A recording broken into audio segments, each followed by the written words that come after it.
Welcome back. We're wrapping up the No Way BPA, or should I say the Alternative Way BPA, in order to hopefully get to a call to action here so that citizens know how to participate.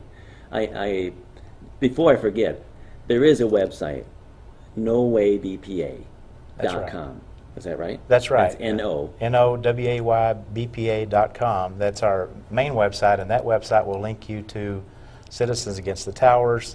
Yell Valley Coalition works out of that website. We have documents on the website you can read, maps, all kinds of information that you may need somebody's address, how to contact them. It's all there, and it has our monthly meeting schedule where we meet at, and every third Tuesday of the month we have a public meeting for people to come to, advisor and public board meetings so they can participate, bring their problems, and tell us about where they live, how they're impacted, and get that information in so we can actually put that in the comments in BPA form. If they don't know how, they can just come to us in person. So we do that, and we have an agenda at those meetings that we create so people can know what we're doing for them as an umbrella group that kind of works all together. We have board members that are all the way from Castle Rock down to Camas. And so we're spread way out, and so we have meetings in different fire departments and so forth all over the place, and you can actually participate very easily in that at 6 o'clock on those days. And that website, No Way BPA, it sounds like, well, you just don't want anything to happen at all. It sounds kind of obstructionist, whatever. But that's not what you're about. You're really trying to stop the towers going through the populated areas, and you are providing an alternative, and you are saying we do want progress, and these are the two choices that we recommend, and please listen to us in order to make that happen. So you have a coalition of citizens that are impacted. One thing I'm curious about, since this impacts basically Clark County, and this is a huge impact on Clark County, where are the county commissioners on this? I would think that they would be championing the this cause in order to make sure that Clark County ends up being the quality of life is protected. Well, you've actually seen Clark County and Cowles County commissioners both come together and speak up on behalf of their citizens, the same way that I've been speaking up on behalf of citizens. When I have people that live both in Cowles and Clark County, and the majority of miles of this whole proposal are right through my district, and so it's been a great concern to citizens in my district. But certainly the county commissioners have been involved as well. So they're involved, just like citizens are involved. But I would think, are they really championing this? Are they really going to bat? You know, I think Steve Stewart made a really great presentation at a couple of the public meetings, and he was really there for us as a commissioner. Did a great job, as Ed has done many times. The commissioners need to get involved in this. This is a big deal.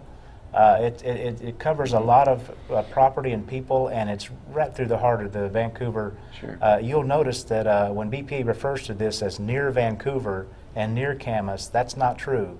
It's in Camas and it's in Vancouver, and it's those commissioners are going to have to deal with this one way or another. So we need to get that out to the public to make sure that they know and what to do and who to contact. And you can go to our website and get their names, their email addresses, contact information, phone numbers, and put that information out there and tell them what you think about the project. Send that to Bonneville Power and let them know what your comments are. If you don't know how to send that to Bonneville Power, you send it to us and we'll send it to Bonneville Power for you. But those need to be in the draft EIS, which is going to come out here in December. We're trying to delay that till January because we don't want this to be dumped on everybody before Christmas and not give them time to react, because they only have a 45-day comment period after the draft is released, which may have a preferred route in it. And if that preferred route happens to be a really bad idea, there will be a lot of people react to it. If it happens to be a really good choice, like the gray alternative or unpopulated, that's basically what we're about, is unpopulated. It's not so much location, unpopulated. That's why the name of our corporation is No Lines in Populated Areas. Okay. That's the umbrella. That's a nonprofit that you It's a nonprofit that we put together, but all of the groups reside under that umbrella. So we kind of work with everybody under that. So, for example, if somebody made a donation to us, it's totally tax deductible, and you know, and so forth. But we can do that. and get the people to get funnel the information through to BPA if they don't know how to get that at the meetings. Write it down. We'll scan the note and we'll send it to them as a picture. One way or another, we get that information to BPA. So the legislators, the representatives, they are involved in this. This is not really a question of having the citizens try to get the attention of legislators. You guys are already involved. This is my 20th face-to-face meeting that I've had, or discussion that I've had in less than a 2-year period. So I've been very involved. I've written a number of letters to BPA. I've corresponded with a number of constituents through email on top of those 20 face-to-face meetings. So I feel like I've been very involved in something that, you know, it's coming from a federal agency. So for me to have this kind of involvement in something like that, I think I've done a pretty good job on behalf of folks, and I feel like the county commissioners have stepped up and tried to do what they can, you know, trying to persuade a federal agency. So, you know, we'll keep, you know, making those kind of efforts to the best of our ability. Very pleased that we now have former state representative Jamie Herrera, now Herrera Butler, as our congresswoman, and trying to deal with the federal agency from the federal level. And So I she's think been that's, helpful in this. I she has understand that definitely she been wrote a helpful. letter. And Terry Yes, can talk absolutely. about that a little bit more. And have they responded to that letter? Yes, we had. They have responded to the letter. It was in the Columbian a few days ago, and the response was kind of a generic. But they in their response, they agreed that there should be an eastern route considered, and they are going to get out there in the field. And I've been told that they are now looking at it. So Great, great. So call to action, you have citizens, if they're interested, they can participate with the coalition. They know how to do that now. The legislators are already involved. It sounds like you've put a lot of time into this already. And another call to action is for the BPA to answer these questions. oh, absolutely, yeah. I mean, not just to give excuses or something. I don't want to make them sound bad, but objective answers to really address the Pearl route, to really address or respond to the gray line alternative. We challenge them to respond to that. Absolutely. And not just with some generic thing, but really. You got to have a real response to the facts. If you say Sure. you can't build something, tell us why you can't build it. Sure. You know, we need to know the details. Why would that? It's not possible here, but it is here. Right. That's very confusing for everybody involved in this project, and there are a lot of people that see this. The data that we put out, and we've made presentations to Clark Pudd about how the power is not for here and so forth. We've covered that, and yet BPA still insists that the power's for here. We need to get some clarification on what this is for, why we need it, and why do we need to burden the people here for power needed everywhere else. That's a big issue, and why can't we build it without impacting so many people? Isn't there a elected representative that has to do with Bonneville Power? Isn't, you know what I'm talking about? They're a federal agency. Well, So we have no representation there? we have agencies that deal with the siting of towers in the state of Washington. FSEC, the evaluation facility for the siting of these towers and so forth, deals with that, and we've had contact with that agency, and they are helping mitigate this through the people and with Bonneville. You said FSAC. What's that? Spell that out. What is that? That's the evaluation facility siting. What's that? I think it's Energy Facility Siting Evaluation something committee, I've got it commission written or down. something. Okay, we'll But sorry, if there be a link or EFSEC, something so. that we can find, we'll put that on our. It on is. our But website they're for basically charged with the governor's office with where will these towers go and how will this affect people. And they will sign off on this project when it's right. Mhm. That doesn't mean that they can control everything BPA does, but it does mean that the siting is controlled and through that agency, and the governor's going to see it. And by the way, the governor is going to know this draft, preliminary draft preferred route before the other people do, because they, like Clark Pudd, are agencies that get that information first. Mm-hmm.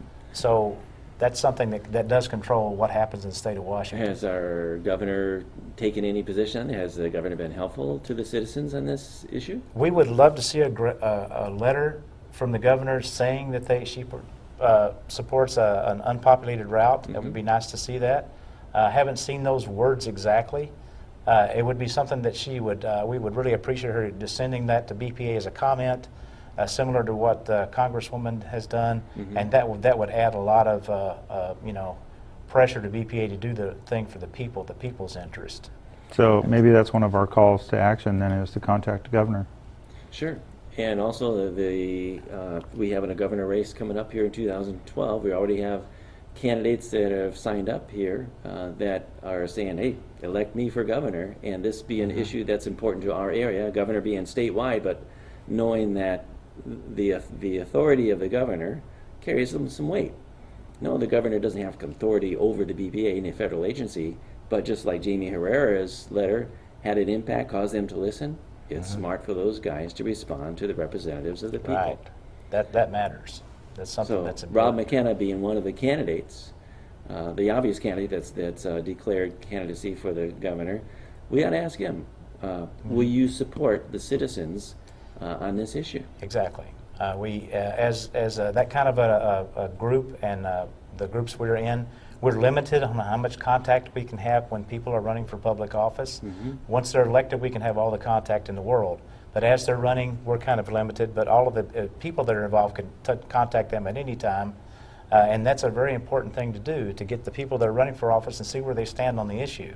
That's how you look at their voting record. That's how you elect officials and find out what they are about before you vote them into office. Always a good plan. Sure.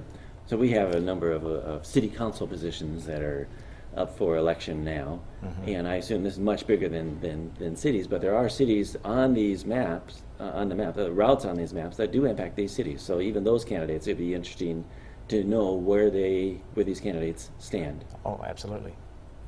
One thing I'd like to do before we conclude today is... like 1 minute, Ed. Yeah, I want to...